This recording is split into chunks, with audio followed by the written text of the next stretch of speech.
ya estamos presentes. Así que saludo y abrazo a todos quienes se conectan a esta hora de esta jornada. Vamos a continuar con la clase. Habíamos quedado en el punto 14.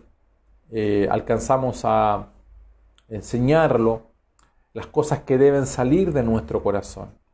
Son 20 y ya vamos en la número 14. Y la número 14 concluimos la semana pasada, el día jueves pasado, que no debemos tener rencor. Y una de las cosas que más encontramos en el tránsito por las iglesias, las congregaciones, es gente rencorosa. Y el proverbio dice, Proverbio 24, el que usted lo tiene allí, dice: no te burles de tu enemigo cuando lo veas fracasar, ni te alegres de su desgracia. Si Dios te ve, no aprobará tu conducta. Esto ya lo concluimos, solamente quiero tomarme de esto para avanzar al siguiente.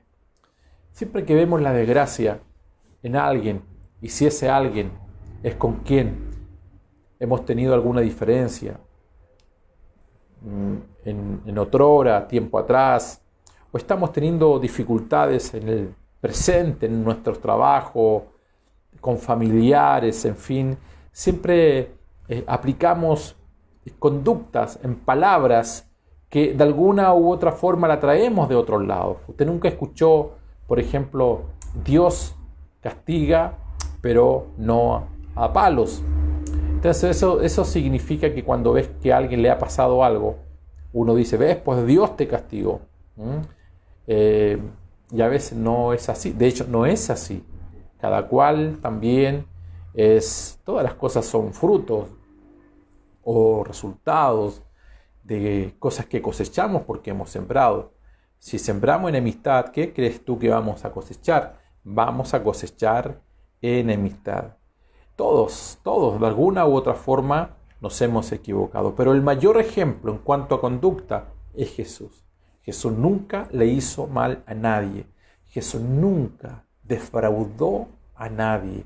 Jesús nunca ofendió a alguien de manera explícita para herir a una persona. Usó ironía muchas veces, pero en el contexto de confrontar a alguien para humillarlo, nunca de su boca salió un improperio, una ofensa a una persona. Sin embargo, la persona más buena, la persona más justa, es la misma con la cual se fue de una manera explícita, injusta. Lo traicionaron, lo vendieron. Usted sabe la historia, al igual que yo. Lo crucificaron. Las últimas palabras del Señor fueron: Señor, no le tomes en cuenta este pecado porque ellos no saben lo que están haciendo. Y nosotros nos preguntamos hoy en día, ¿sabían ellos lo que estaban haciendo? Claro que sabían desde la perspectiva histórica, pero Jesús hace una lectura espiritual en otra dimensión y Él dice: ellos no saben. Escucha esto. Ellos no saben lo que están haciendo. Quedémonos con eso. Por eso que el Señor dice: aprendan de mí, que hay que aprender del Señor. Aprendan de mí, cómo yo pongo las manos en los enfermos y estos sanan. No dijo eso. Aprendan de mí cómo profetizo. No dijo eso. Aprendan de mí cómo hago tal o cual cosa. Jesús no dijo eso. ¿Sabes qué dijo el Señor? El Señor dijo lo siguiente: aprendan de mí, que soy manso y humilde de corazón. Quedémonos con esa versión, quedémonos con esa posición. ¿Correcto? Ellos no saben. Cuando alguien te ofende en tu trabajo, en tu familia, acuérdate de esta palabra. Señor, ellos no saben lo que están diciendo. Ellos no saben. Asume un punto de benignidad, que esa persona tiene un mal día. Porque si tú lo asumes como que hay algo personal, eso personal al que más dañará es a ti, mujer, a ti, varón. ¿Y cómo vas a manifestarlo y expresarlo? En rencor. Y el rencor después viene con un fruto. Y ese fruto, ¿sabes cómo se llama? Es amargura.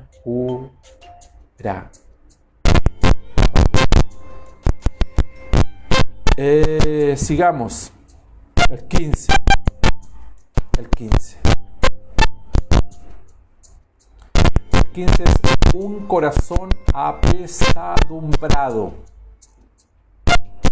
Un corazón apesadumbrado. Un corazón apesadumbrado. Proverbios 12:25. Proverbios 12:25 dice: la angustia causa tristeza, pero una palabra amable trae alegría.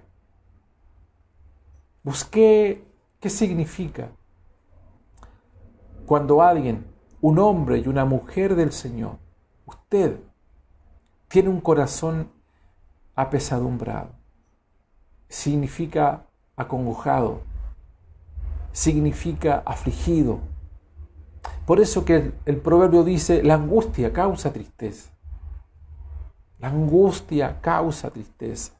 Estar apesadumbrado significa estar triste, significa estar angustiado, significa estar afligido, significa estar apenado, compungido, melancólico, entristecido.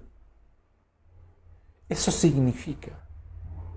Y usted y yo, hay momentos, sí, hay momentos. Todos hemos vivido noche, lo hemos hablado tantas veces durante este tiempo, este largo tiempo. Tenemos momentos de noche donde hay tiempo para llorar. Lo dice Eclesiastés capítulo 3. Hay tiempos para llorar, hay tiempos para quedarse dormido, hay tiempo para no saludar a nadie. Tienes tu derecho a aquello.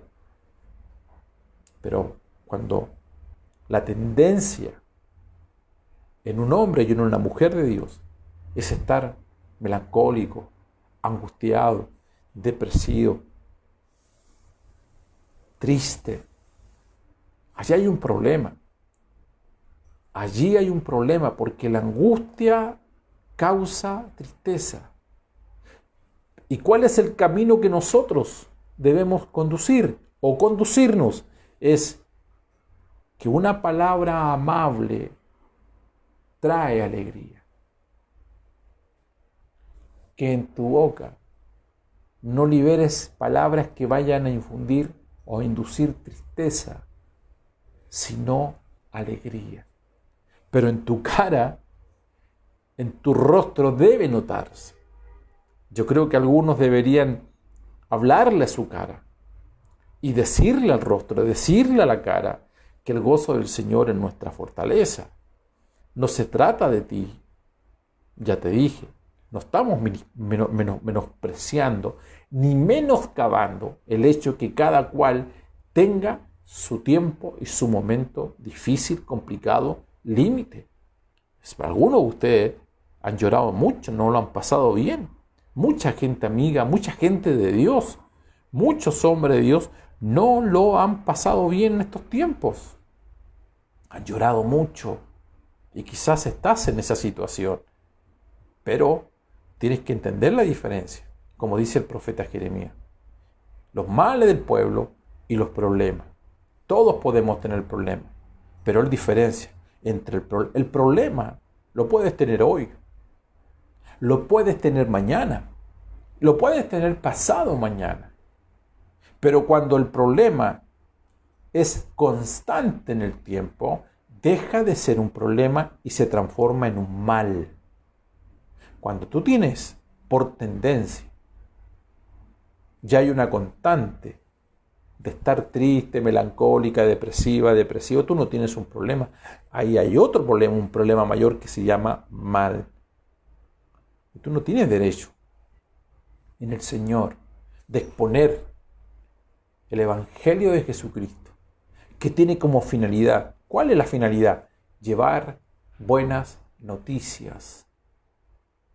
Buenas noticias. Y la buena noticia es que a pesar que lo estás pasando mal, que a pesar que hay un rompimiento emocional, hay un quiebre en tu vida por alguna razón, un corte, digamos, familiar, papá, hija, esposo, esposa, una situación, una traición, una calumnia, lo que te esté ocurriendo, lo que te esté pasando, porque no eres la única ni el único que le está pasando y está viviendo ese tipo de situaciones y experiencia. Aún así, el Evangelio son buenas noticias, no son tus noticias, sino el Evangelio de Jesús. Y este es el testimonio, que aquel que tiene a Cristo tiene la vida, no tu vida, la vida de Él. No se trata de ti, se trata del Señor. Cada uno de nosotros debe tener un corazón alegre. Y el corazón alegre, ¿qué dice la Biblia? Hermosea el rostro. Cuántos hermosos, bellas mujeres y bellos varones hay al otro lado de esta pantalla. ¿Cuántos tienen un corazón alegre que lleva finalmente como una secuencia que hermosea el rostro? ¿Hay alguien allí? Por favor, indíqueme, por favor. Cada uno de nosotros debe mantener constantemente un corazón alegre.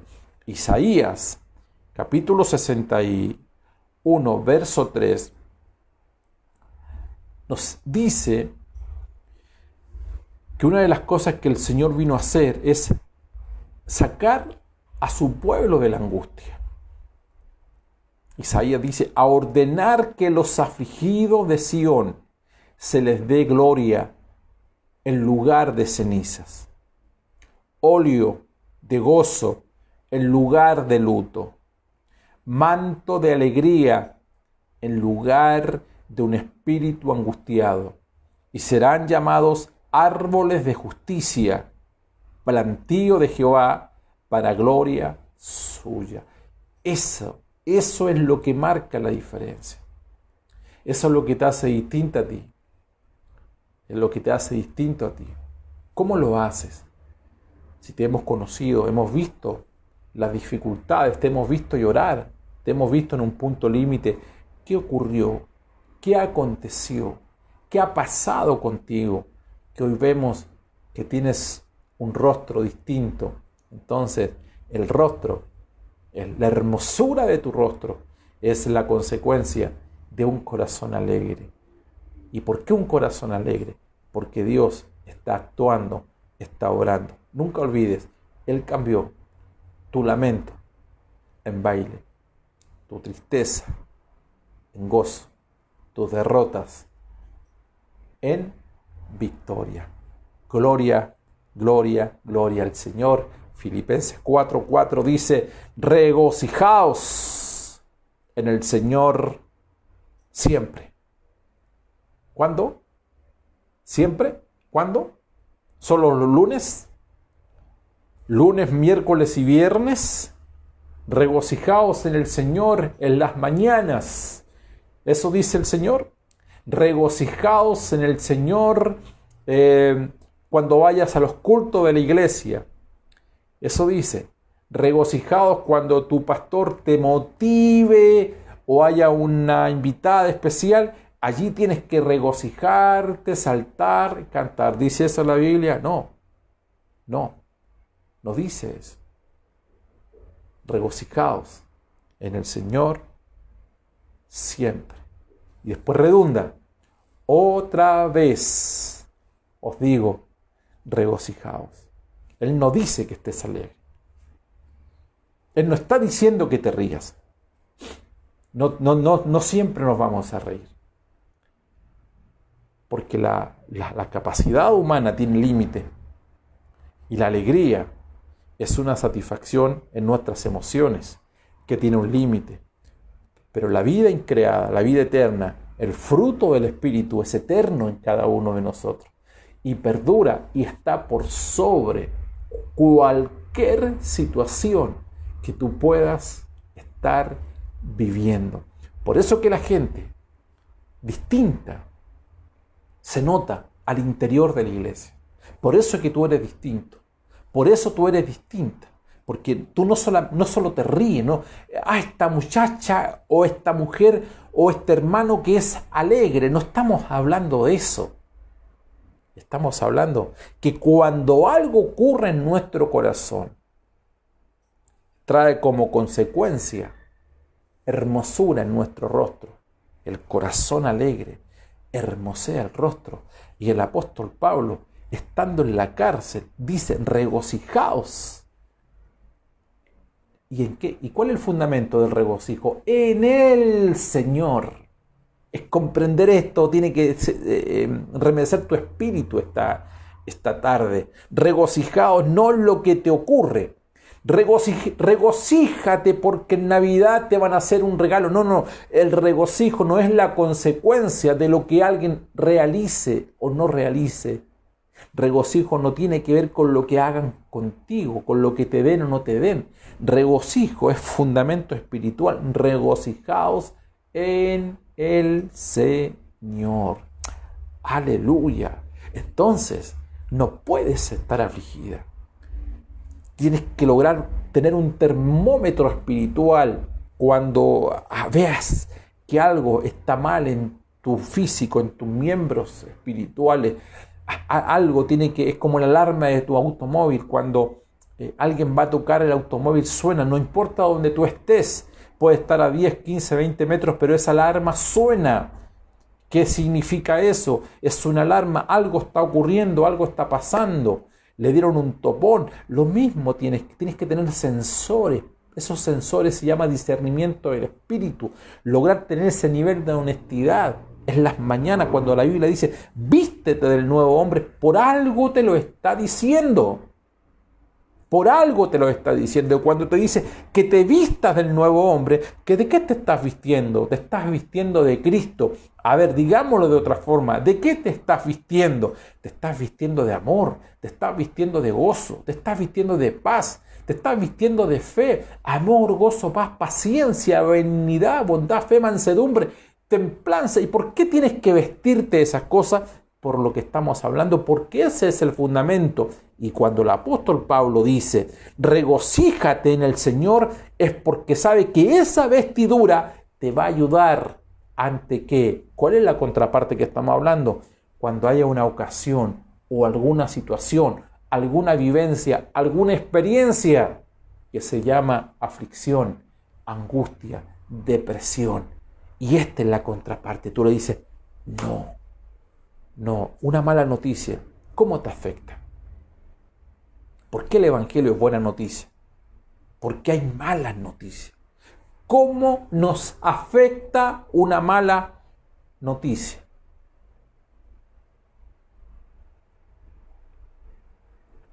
Usted tiene la respuesta.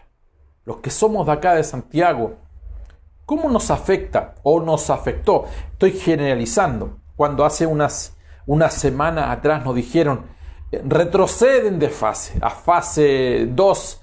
Y mucha gente, y uno ve por las noticias, aún nosotros mismos teníamos planificado salir de Santiago, ir a Viña del Mar, estar con nuestros parientes, estar con nuestros papás, lo mismo ustedes, y de repente hubo gente en los aeropuertos, porque estaba permitido salir de Chile, tuvo que cancelar sus vuelos, cancelar los buses, lo que habían comprado. No solamente retrocedemos en el concepto de fase a cuarentena, hubo un retraso mental, psicológico, un choque en mucha gente porque había una planificación. ¿Cómo resulta ser una mala noticia? Si eso funciona, por favor, escucha esto. Si eso funciona de manera negativa, ¿cuánto más debería afectar de manera positiva la buena noticia que es el Evangelio, que Él vino a dejar libre a los cautivos, libre a los presos, a pagar las deudas, a sanar a los quebrantados de corazón, a los que están angustiados, a ti, a ustedes?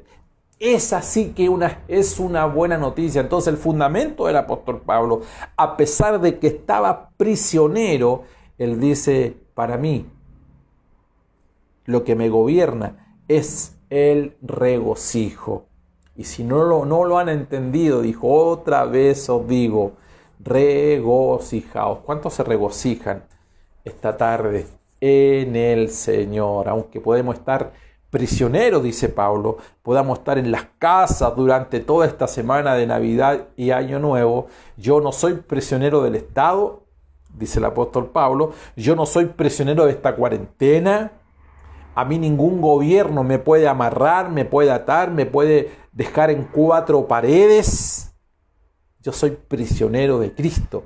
Son las convicciones en Cristo las que me tienen acá. Y aunque estoy prisionero externamente, estoy libre en mi interior. Esto es glorioso, ¿eh? Esto es glorioso. El número 16. Las cosas que tenemos que sacar de nuestro interior. Un corazón que razona. El espíritu se contrapone a la razón. Nosotros nos hemos llevado la mitad de nuestro tiempo razonando, apelando al sentido común. Y el sentido común en realidad es lo menos común que hay. Proverbios 3:5 dice, fíate de Jehová de todo tu corazón y no te apoyes en tu propia prudencia. Reconócelo en todos tus caminos. ¿En cuántos caminos? ¿Por cuántos caminos transitas tú? Piensa un poco. Reconócelo en todos tus caminos. ¿Cuáles son las sendas que usted transita en sus vidas? ¿Hay algún camino que usted no le ha permitido entrar al Señor?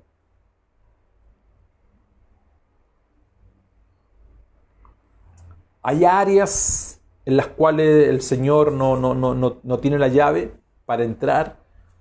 Tienes que reconocerlo en todos tus caminos, en tu vida personal. Reconócelo en tu matrimonio. Reconócelo en tu intimidad. Reconócelo en tu rol de hijo, en tu rol de esposa, en tu rol de esposo. Reconócelo en tu relación con tus hijos. No seas sabia ni sabio en tu propia opinión. Reconócelo. Reconócelo en tu administración. Reconócelo en tus finanzas. Debes reconocer a Dios en todo. Y no con matices, por favor, no con matices. Como decimos en Chile, con elástico. El elástico lo estiras hasta que se corta. No. Reconoce al Señor en todos tus caminos. Si tú lo reconoces, Él te va a enderezar. Es decir, enderezar significa que Él tiene una plomada y si hay 1 milímetro en esa senda que de alguna u otra forma te has desviado, Él es el patrón, Él es el modelo, es el espejo, la plomada. Entonces Él te va a enderezar, te va a tomar, te va a decir, hay cosas que no las estás haciendo bien, pero tienes que reconocerlo. ¿Por qué estamos hablando de esto? Porque no puedes razonar. No puedes decir, hay cosas que yo le paso al Señor, pero hay cosas que me las guardo. Hay cosas, pastor, yo a Dios lo amo con todo mi corazón. Sí, pero hay cosas que no le has pasado al Señor. Porque razonas, sacas cuenta. Y nunca saques cuentas con el Señor. Jamás. Porque Él no saca cuentas contigo. Pero es injusto, tienes toda la razón, es injusto que Él te haya perdonado. Es injusto. Sin embargo, su justicia es mayor que tu justicia. Por eso estás escuchando a esta hora de la noche. Por eso vas a una congregación. Por eso tienes un pastor. Por eso tienes un mentor, un padre espiritual que vela por ti. Por eso un día llegaste a la iglesia. Por eso un día te arrepentiste. Porque Él es justo.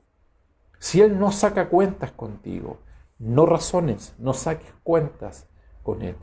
Con el Señor nunca vas a entrar de perdedor. De hecho, entras y el primer día que entras Ya eres más que vencedor. Esto es glorioso. Pero tiene que ser revelado a tu espíritu. Tiene que ser revelado a tu espíritu. La razón se contrapone con la fe. Y sin fe es imposible agradar a Dios. Entonces todavía, por alguna razón, muchos y muchas frecuentan el signo de interrogación de la serpiente, haciendo las preguntas mal formuladas. Y todavía no se dan cuenta que hay todo un aparataje humano, diabólico, en el cual nos escondemos, que infunde miedo, temor, y nos damos cuenta, quizás tarde, que todo ese transitar, ese caminar, que nunca se lo entregamos al Señor, nos llevó en un punto en que nos encontramos desnudos. Así estaba Adán y Eva, cuando usaron la razón. Por eso que la nueva vida en Cristo, cuando usted y yo nos convertimos en lo que le llamamos el nuevo nacimiento, nosotros nacemos a una dimensión de fe, donde todos los méritos humanos quedan ahí en la cruz y lo único que comienza a sobrepesar de allí en adelante es la obra de Cristo en cada uno de nosotros, que tiene que ver con la vida, con la naturaleza nueva que comienza a ejercer y a crecer hasta que Cristo, dice el apóstol Pablo, crezca en nosotros. Todo lo que ocurre antes de la cruz solo apela a la razón, que es el formato que tiene el mundo. Todo el problema de la caída del hombre, cuando el hombre comió del árbol equivocado y murió espiritualmente, cuando él muere espiritualmente, lo que significa que no tiene acceso a la vida, a la verdadera vida, la vida que el Señor Jesús dijo, él dice, y no queréis venir a mí. ¿Para qué? Para que tengáis vida, y vida en abundancia. ¿Significaba que las otras personas estaban muertas? Cuando Él dice, yo soy la vida, está diciendo, no hay ninguna otra vida. Sí, está la vida humana, la que nosotros conocemos como la vida suché, que es la vida humana. Pero Jesús estaba hablando de una vida superior. Vengan y van a encontrar esa vida que Adán y Eva perdieron. Y cuando la perdieron, y perdieron esa clase superior de vida, ellos entraron a otra vida, que es la vida humana, y la vida humana se rige por la vida psicológica, la vida de los sentidos. Estoy hablando de la razón. Entonces, cuando nosotros entramos al nuevo nacimiento, nosotros dejamos la razón y pasamos a la fe. Y ya somos guiados por el Espíritu Santo. Ahora, sé que está pensando, esto no es instantáneo. Esto es un proceso de todos los días. Por eso, nunca te hagas preguntas fundamentadas en la razón. Es que yo creo, es que yo pienso, es que lo estoy viendo. Mira, no pelees con la Biblia. No, muchos de nosotros en algún momento tuvimos una Biblia paralela. No la escribimos, pero la teníamos. Yo creo, yo sé, yo pienso, y transitamos por una senda que nunca le entregamos al Señor, y el Señor dice, reconócelo en todos tus caminos. Hay caminos que hay que entregárselo al Señor para que Él los enderece. ¿Cuántos requieren eso y necesitan que el Señor haga eso en sus vidas?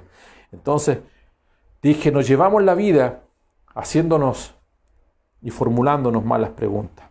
Jesús, en Marcos 2 dice, de inmediato Jesús, dándose cuenta en su espíritu que quienes estaban hablando con él razonaban así dentro de sí mismo, les dijo, ¿por qué razonan así en sus corazones? ¿Por qué razonan así en sus corazones? A ver, la pregunta es, ¿cómo escuchó, cómo oyó Jesús lo que hablaban dentro de sus corazones? ¿Hablaban en voz baja? ¿Cómo Jesús supo sus argumentaciones y los cuestionó? Discernió, sabía la condición del corazón. Sabía que cuando Jesús estaba hablando, esta gente tenía un corazón engrosado. Engrosado es como que tú te llenes de grasa en tu cuerpo, estés gordo, pero de grasa. Ellos engrosaron sus vidas, sus mentes, pero de argumentaciones no válidas. ¿Cómo lo sé? Porque nunca reconocieron al Señor. Mucha gente se ha engrosado solamente con argumentos, con la finalidad de parar la obra de Cristo en sus vidas. Mira la diferencia. Cuando María está frente al ángel, Lucas 1:38, entonces María dijo, en respuesta a lo que el ángel estaba mencionando, he aquí, le dice, he aquí que la sierva del Señor, hágase conmigo conforme a tu palabra. ¿Qué dijo ella? No cuestionó nada. Su esposo cuestionó. Pero ella dijo, hágase conmigo conforme a tu palabra. Y el ángel se fue de su presencia. No hay que argumentar. No hay que usar la razón. Nosotros somos gente del Espíritu. Y hemos predicado tanto tiempo eso.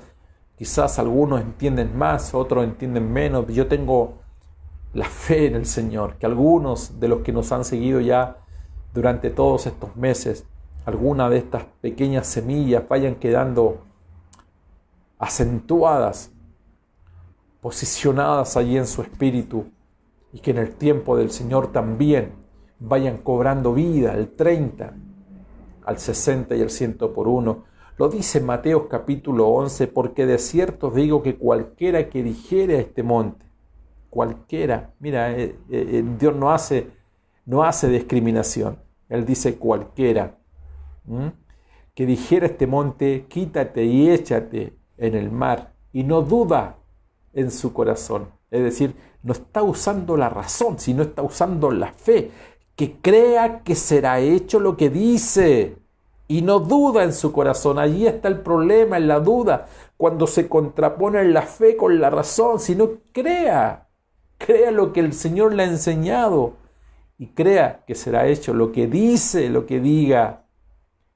Hay una conexión entre la palabra, el creer lo que Dios te ha dicho en la palabra, hablar, eso fe, y hablar fe.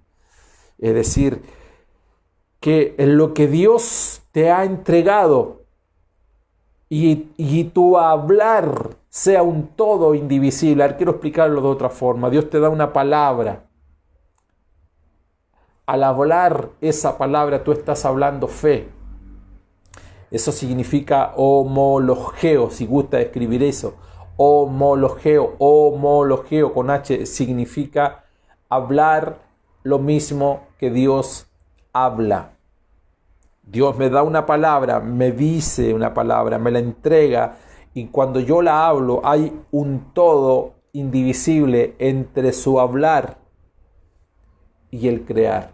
Por lo tanto, cuando yo estoy hablando por la fe, yo estoy creando mi milagro. ¿Cuál es el problema? El problema ocurre cuando Dios me da una palabra y esa palabra se va a la razón.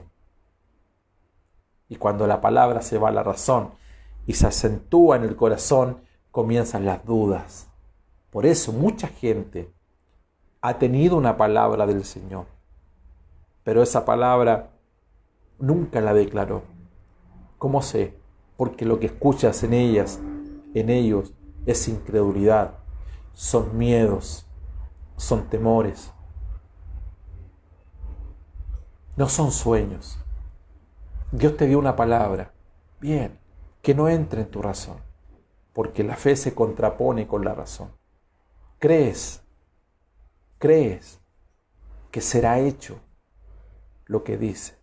Lo que digas te será hecho, porque lo que digas que te será hecho, lo que tú estás diciendo es aquello que Dios te dijo. Entonces tú estás homologando, estás hablando lo mismo que Dios te dijo. Aleluya. Número 17.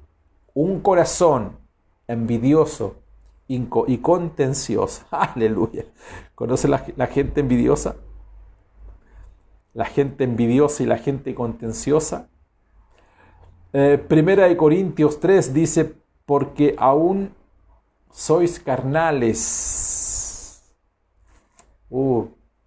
Esa palabra aún hay que considerarla. Aún, ¿no? O sea, no deberían serlo ya. No deberían serlo. La gente carnal no es lo mismo que la gente natural. La gente carnal, Pablo le llama niños, les llama hermanos. La gente carnal es gente que, digamos, todo su vivir es a propósito de lo que la carne le está diciendo, porque son apetitos, quieren satisfacer sus propios deseos. La gente del espíritu no satisface sus propios deseos. La gente del espíritu no tiene una visión cortoplacista, no tienen una visión individual, tienen una visión colectiva, corporativa, de cuerpo. Lo que a mí me afecta, te afecta a ti. Lo que a ti te afecta, me afecta a mí. La gente carnal son niños, no tienen conciencia de lo que es el cuerpo de Cristo. Esa gente, cada vez que participa de la cena, el mandamiento es que tienen que examinarse. Siempre cargan con sentimientos de culpa, de condenación. ¿Me explico? ¿Por qué? Porque viven satisfaciendo sus propios deseos. Aún soy carnales, no deberían ser carnales. Gente con todo lo que ha recibido, gente con todas las experiencias que ha tenido, deberían ya ser maestros, haber crecido a esta altura de la vida. Pues habiendo entre vosotros celos, dice, contiendas, disensiones, ¿no sois carnales y andáis como hombres?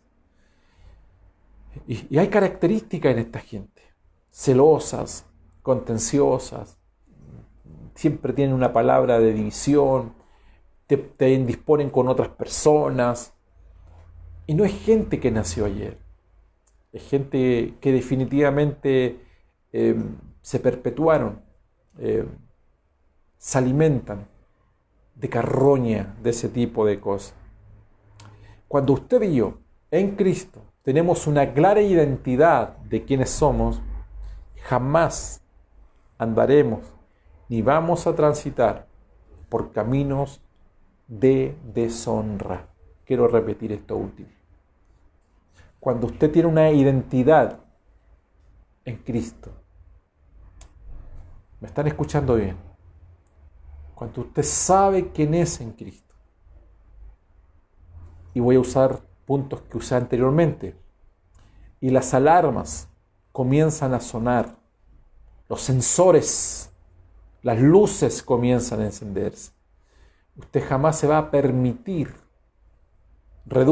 se va a permitir a sí mismo, a sí misma, transitar por caminos de deshonra, deshonrar a sus hermanos, deshonrar a sus pastores, deshonrar a su familia. Usted nunca va a estar mezclada en celos, en contiendas, en divisiones, disensiones. Hay gente que dice, pastor, el diablo me ha robado mi bendición. No, si lo que Dios te dio a ti nadie te lo va. La parte que te corresponde, nadie te la va a quitar. Aunque te afanes, nadie te la va a quitar. El diablo no te va a quitar tu bendición. Si tú estás bien delante del Señor, transitas por camino de bien, haces lo que el Señor te ha pedido, estás alineada con su propósito, el diablo no se va a interesar en ti. No hay diablo ni demonio que pueda con una hija o con un hijo del Señor que ande en rectitud. Por lo general, echarle la culpa siempre al diablo de ciertas actitudes que tenemos. Te puedes pasar toda una vida solo que es sinónimo que tú no has crecido, que tú no has madurado. Y cada cierto tiempo te ves envuelta en un problema, te ves envuelto en pleito al interior de tu congregación y sacas el mismo argumento: pastor, ayúdeme, necesito ayuda. Hasta gente ha dicho que por qué no se ora por él o por ella para hacer una especie de liberación. No. El chisme no sale con imposición de manos. No. La gente que hace y siembra cizaña de división, eso no es un demonio. Eso es atribuirle al diablo, y el diablo está ahí escondido pidiendo y rogando por favor que ya no lo culpemos más de todos los males que nosotros tenemos. Son pretextos de la gente inmadura que no ha crecido y no ha tenido un desarrollo espiritual. Niñas, niños, los niños son así. Los niños pelean entre ellos y hay gente que no se da cuenta. Quiero pensar benignamente que en ocasiones no se dan cuenta del daño que están haciendo. El secreto del contentamiento y la alegría no es poder cambiar necesariamente nuestras circunstancias. Más bien es que Dios cumpla su plan y su propósito en nuestras vidas. Salmo 138, ¿qué dice? Versículo 8. Jehová cumplirá su propósito en mí. Escriba eso. Salmo 138, verso 8. Jehová, el Señor, Jehová, como usted quiera poner, más bien grábeselo acá. El Señor cumplirá su propósito en mí. Lo creo. Lo creo para mí. Lo creo para usted. Él cumplirá su propósito en ti. El número 18 dice: un corazón lujurioso y avaro. Lujurias tienen que ver con pensamientos. El Salmo 106, verso 12 dice: entonces creyeron a sus palabras y cantaron su alabanza. ¿Qué hicieron? Cuando creyeron, cantaron. Bien pronto olvidaron sus obras. No operaron en su consejo. Mira las consecuencias. Se entregaron a deseos desordenados en el desierto. Eso es lujuria. Y tentaron en la soledad, y Él les dio lo que pidieron. Envió mortandad sobre ellos. O sea, los sacó del desierto. Ya sabemos la historia. Hubo un milagro. El Señor destruyó a Faraón. Sabemos la historia. Pero como asumo que usted sabe la historia, piense todo aquello que hemos transitado ya por muchos meses. Los sacó. ¿Se acuerda las plagas en el desierto? ¿Se acuerda todo lo glorioso, el actuar de Dios? Sin embargo, nunca esta gente estaba satisfecha. Siempre se quejaron. Hay gente que vive quejándose. Hay gente que no hay nada que le pueda satisfacer. Hay gente que tiene tantas cosas preciadas a su lado. Usted, por favor, mira a su izquierda, mira a su derecha.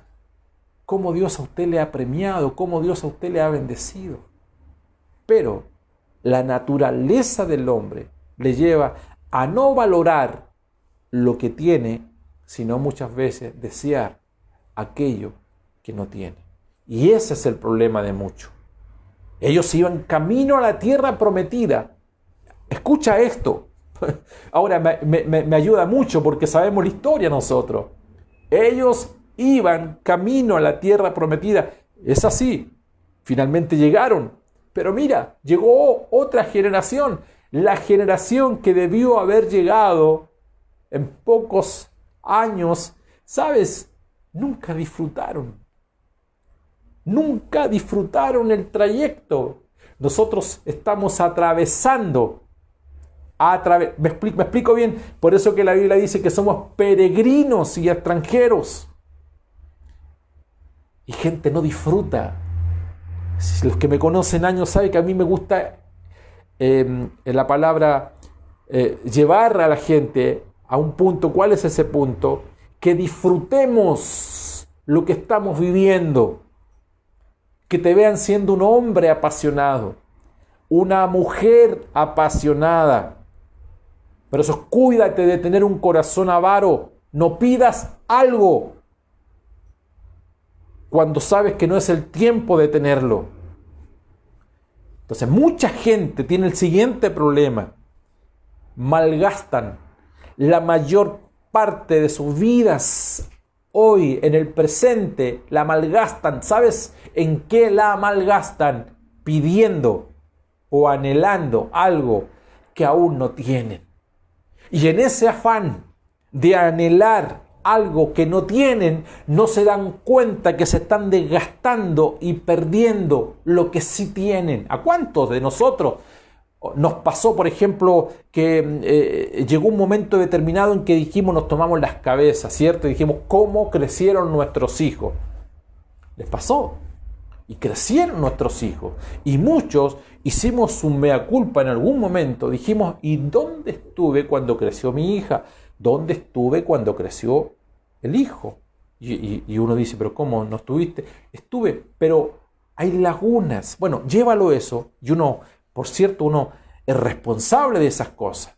Y en un momento determinado uno tuvo que decirle, Señor, ¿dónde estuve? Y pedirle perdón al Señor. Hoy todos hemos crecido. Hoy todos estamos maduros. Pero eso, por favor, que mi experiencia, llévalo a la vida espiritual. Tú puedes transitar sin saber valorar lo que Dios te está dando hoy. Amado, escucha esto, ya estoy terminando este punto. No puedes transitar todos estos meses que hemos transitado sin sentarte en tu casa y tener ese tiempo y ese momento de reflexión que deberíamos tener mirando al Señor y decir, Señor, ¿qué es lo que yo debo aprender en todo este tiempo? Algo tú tienes que decirme. Yo no quiero transitar esto que está viviendo la humanidad. Y no te estoy hablando del eclipse, por favor. No te estoy hablando del eclipse. Te estoy hablando de algo que tiene mucho más peso, que es lo que está viviendo la humanidad. Y que cuando mañana aparezcan las vacunas, esto nunca quede en el olvido, que pasa cada 100 años, donde mucha gente ha muerto, ha fallecido, y seguramente otros miles van a seguir falleciendo los siguientes días. Y nosotros transitemos por esta vida como que si nada ha ocurrido. Amén. Mira, son las 9 de la noche. Y nos quedan 2 puntos, que es el punto 19, donde vamos a hablar de el compromiso. Cuando la gente tiene un corazón incircunciso. Y nos queda el 20, cuando la gente tiene un corazón lleno de condenación. Así que yo me estoy despidiendo a esta hora. Alcanzo a ver ahí algunas personas, a Magda. El Señor cumplirá su propósito en mí. También a mi hermana Gudelia Pérez. Saludo, Gudelia. Saludo a Chiloé. Amén. Dios cumplirá su propósito en mí. Y Dios cumplirá su propósito en cada uno de nosotros. Un gran abrazo a todos. Gracia y paz sobreabundante en la vida de todos. Saludo, Pastor José Daniel Pérez, y a la maravillosa congregación de Misión Evangélica del Dios Vivo. Bendiciones, Pastor. Saludo. Muchas gracias a usted, a su esposa, a su linda familia. Amados, un gran abrazo. Nos reencontramos este jueves para concluir estos puntos y comenzar ya con las